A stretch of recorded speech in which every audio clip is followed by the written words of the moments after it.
우리는 민주주의의 무기고가 되어야 합니다. 1940년 미국 대통령 루스벨트가 전 세계를 향해 선언한 말입니다. 그 후 80년 동안 미국은 실제로 그렇게 살았습니다. 전 세계에 무기를 대주는 나라, 무기가 마르지 않는 나라였죠. 그런데 2023년 4월 충격적인 보도가 나옵니다. 그 미국이 대한민국에서 포탄 50만 발을 빌려가기로 했다는 겁니다. 구매도 아니고 대여였습니다. 세계 최강의 군대가 동맹국에서 포탄을 빌려간 겁니다. 그리고 3년 뒤인 2026년 1월 더 놀라운 발표가 나옵니다. 미군의 심장부인 조병창 안에 한국 기업의 공장이 들어간다는 소식이었습니다. 도대체 3년 사이에 무슨 일이 있었던 걸까요? 오늘은 세계 최강 미국의 무기고에 새겨진 태극마크 이야기를 해보겠습니다.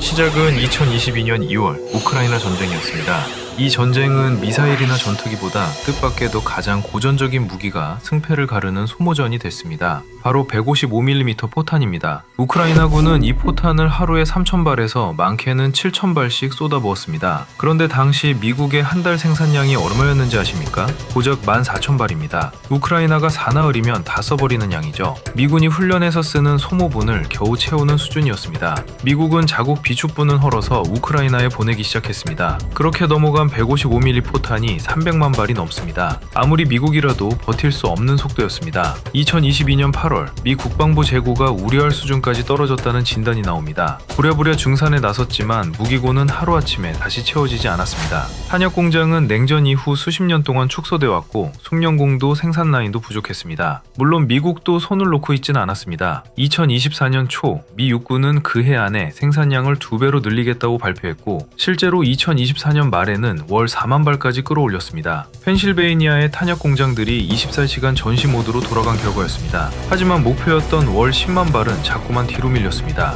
당초 2025년 가을로 잡았던 시한이 2026년 중반으로 미뤄졌습니다. 전시 모드로 공장을 돌려도 한번 무너진 생산 기반은 그렇게 더디게 돌아왔습니다. 더 뼈아픈 대목은 따로 있었습니다. 2024년 9월 기준 포탄의 껍데기인 탄체는 한 달에 4만 개를 만들었는데 완성된 포탄은 18,000발에 그쳤습니다. 탄체에 채워 넣을 폭약과 심관이 부족했기 때문입니다. 껍데기는 있는데 속을 못 채우는 세계 최강 무기고의 민낯이었습니다.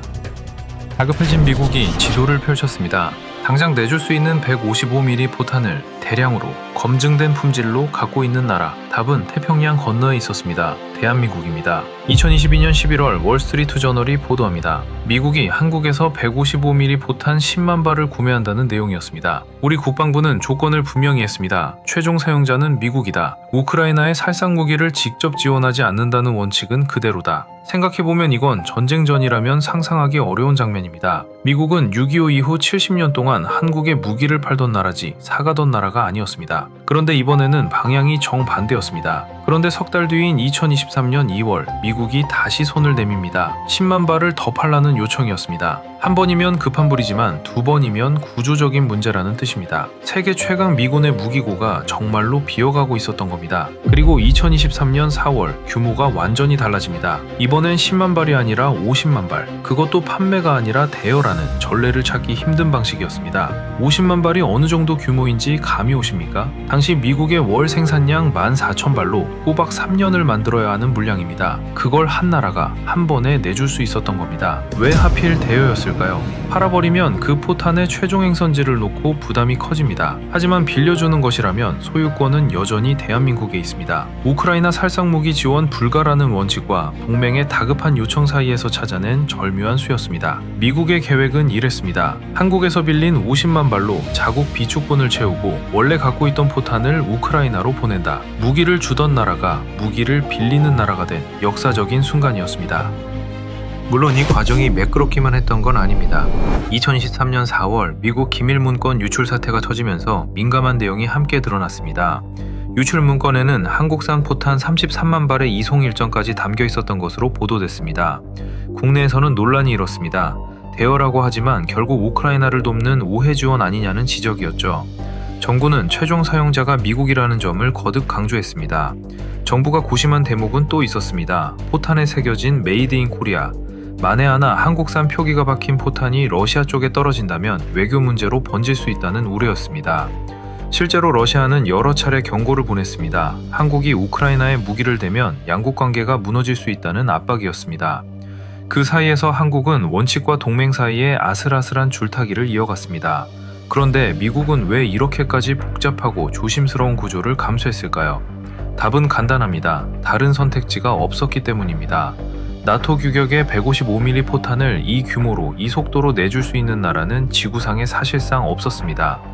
하지만 이 논란의 한복판에서도 분명한 사실이 하나 있습니다. 세계 최강 미국이 다급할 때 기댈 나라가 결국 한국뿐이었다는 겁니다.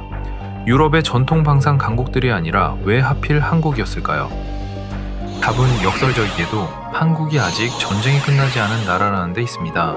6.25 이후 70년 넘게 휴전선을 사이에 두고 북한의 장사정포와 마주해온 나라. 그래서 한국은 단 한 번도 포탄 생산 라인을 멈춘 적이 없습니다.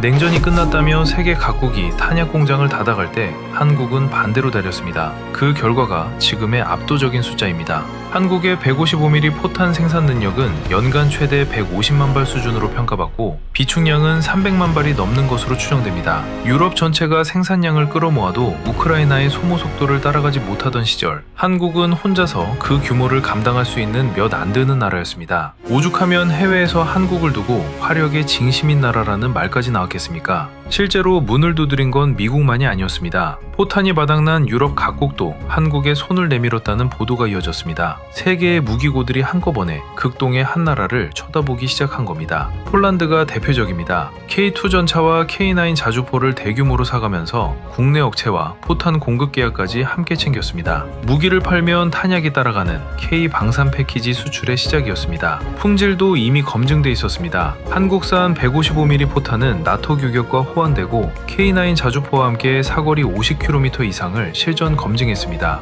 세계 자주포 시장을 휩쓴 K9의 나라답게 포탄에서도 세계 최상위권이었던 겁니다. 그러니 미국의 계산은 간단했습니다. 당장 수십만 발을 내줄 수 있는 재고, 매년 100만 발 단위를 찍어낼 수 있는 공장, 나토 규격의 품질, 이 세 가지를 동시에 가진 나라는 지구상에 사실상 대한민국뿐이었습니다. 급한 불은 대어로 껐습니다. 하지만 미국의 고민은 그대로였습니다. 빌려서 채우는 무기고는 진짜 무기고가 아니니까요. 미국에게는 근본적인 해법이 필요했습니다.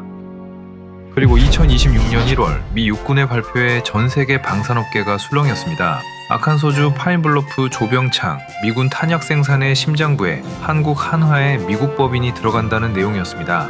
규모부터 압도적입니다. 투자액 13억 달러, 우리 돈 약 1조 9천억 원. 조병창 부지 안에 공장을 짓고 직접 운영하며 새 일자리만 200개가 생깁니다. 이 공장이 만드는 게 바로 폭약과 추진 장약입니다. 기억나십니까? 미국이 탄채 4만 개를 만들고도 완성탄은 1만 8천 발밖에 못 만들었던 이유, 바로 그 폭약이 부족해서였습니다. 한화가 정확히 미국의 가장 아픈 곳을 채우러 들어간 겁니다. 이게 얼마나 파격적인지는 미국의 역사를 보면 압니다. 미국은 2차 대전 이후 80년 가까이 자국 탄약 공급망을 철저히 보호해왔습니다. 그런 미군 조병창 안에 외국 기업이 생산시설을 짓는 건 사실상 이번이 처음이라는 평가가 나옵니다. 발표가 나오자 아칸소의 지역 정치인들은 일제히 환영 성명을 냈습니다. 일자리 200개가 걸린 1조 9천억 원짜리 투자를 두고 미국 한복판에서 한국 기업을 반기는 목소리가 쏟아진 겁니다. 격세지감이라는 말로도 부족한 풍경입니다. 미 육군은 스스로 이번 결정을 랜드마크, 기념비적인 사례라고 불렀습니다. 국가 방위산업 기반을 강화하는 결정적인 걸음이라는 설명과 함께였죠.